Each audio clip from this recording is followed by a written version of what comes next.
Olá, colegas do meio jurídico e do meio acadêmico. Hoje nós vamos falar um pouquinho sobre convivência entre as pessoas, sobre a harmonia entre as instituições, sobre um pouquinho de comportamento e sobre um pouquinho de ética.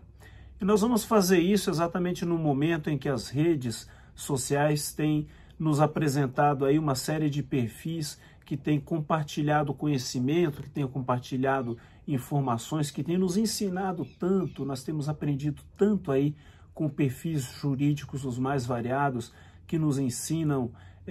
métodos de agir, que nos ensinam aí novas formas de atuação, e todos nós temos aprendido tanto aí com eles. Mas esses perfis, eles nos têm mostrado uma certa dicotomia. E eu digo uma dicotomia porque há um segmento destes perfis que segue uma linha muito rígida e muito sólida, no sentido de direcionar as suas postagens e as suas falas exclusivamente no sentido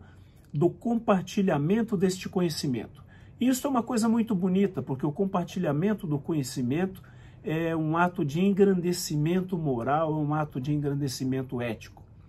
E de outro lado, há um segmento de perfis que, embora também faça isso, reserva aí uma parcela das suas postagens para um pouquinho de fel, para um pouquinho de amargura, para um pouquinho de ataques a instituições, para um pouquinho de ataque a pessoas, que torna um misto desse perfil de concórdia com o ordenamento jurídico na medida em que compartilha informações e discórdia no ordenamento jurídico na medida em que provoca ou semeia, especialmente entre os jovens acadêmicos e os jovens profissionais, a separação na amistosidade ou a ruptura na amistosidade entre instituições que devem caminhar juntas na busca da justiça. E por que eu falo isso? Porque, já dizia Mogenot, somos nós todos filhos da mesma têmis, mártires do mesmo sofrimento. E quando nós percebemos, e eu tenho observado muito isso, estes ataques que acontecem nestes perfis que reservam parcelas das suas postagens para estes ataques, estas parcelas contêm postagens que muitas vezes são pontuais, são localizadas, apontam muitas vezes ações específicas de uma ou de outra situação, uma ou outra situação que venha a desagradar o autor do perfil, e elas são postas ali como que a generalizar o comportamento de uma ou de outra determinada instituição, de forma a denegri-la ou de forma a minimizá-la. E isso é muito perigoso, porque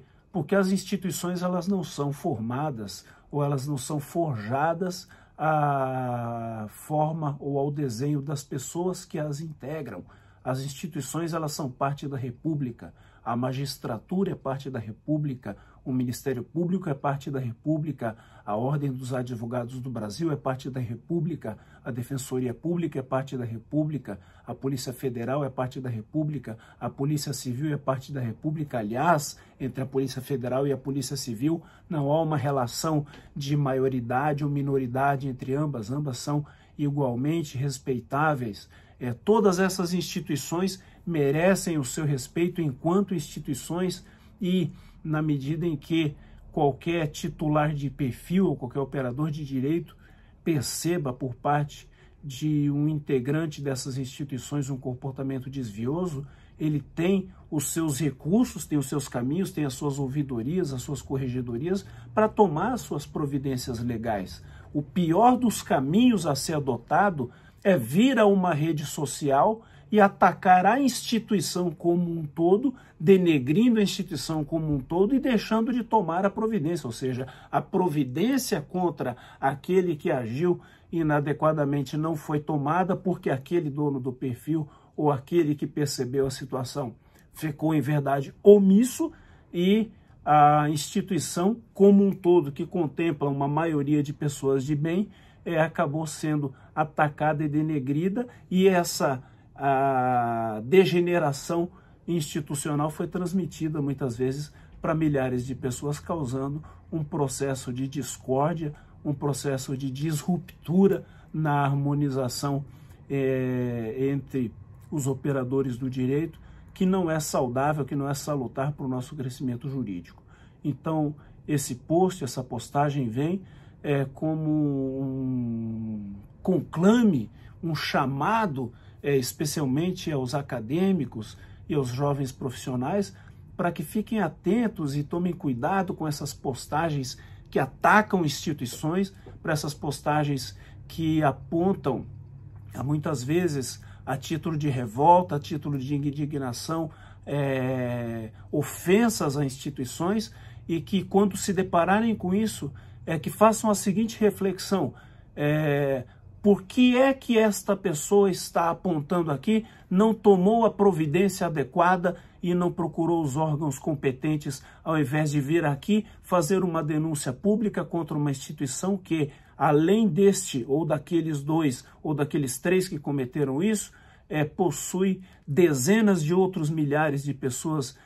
de bem que estão aqui sendo colocadas dentro do mesmo balaio? Por que é que a instituição inteira, que possui dezenas de milhares de pessoas de bem, está sendo atacada em nome de 1 ou de 2 ou de 3 que cometeram um determinado desvio?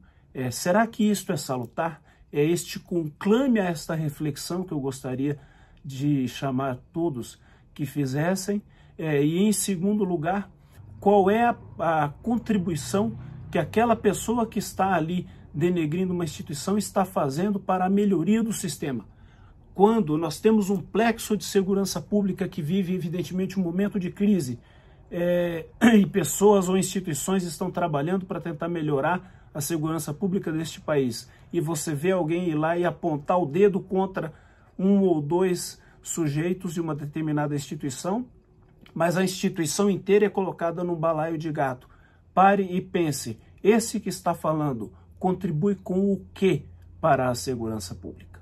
Neste ponto, eu peço a vocês, ou conclamo vocês a fazerem sempre essa reflexão quando se depararem com um post que ataca uma instituição, seja o Judiciário, seja o Ministério Público, seja a Polícia Civil, seja a Polícia Militar, seja a Polícia Federal, seja a Ordem dos Advogados do Brasil, qualquer instituição que for atacada. Não importa de onde vem o ataque, não importa contra qual instituição for, reflita: esta pessoa que está promovendo este ataque tomou providências concretas contra o que ela viu de desvio, ou ela está simplesmente fazendo palanque na rede social? Em segundo lugar, esta pessoa que ataca está contribuindo concretamente para a melhoria do sistema? E aqui nós invocamos um lema que foi levantado pelo Dr. André Coura, advogado de Minas Gerais: o direito se faz com firmeza e elegância. A pessoa precisa ser firme, mas ela deve ser elegante. Com firmeza e elegância, todos nós conseguimos sustentar as nossas posições e, ao mesmo tempo, com elegância, nós conseguimos manter as instituições convivendo corretamente. E a convivência, ou a boa convivência correta entre as instituições, é favorável sempre à boa estruturação da nossa república e ao bom crescimento da nossa ainda jovem república. Vamos construir um Brasil melhor, um Brasil republicano melhor, um Brasil mais democrático, um Brasil mais forte e mais sólido nas suas estruturas. Um grande abraço a todos, fiquem com Deus, muito obrigado.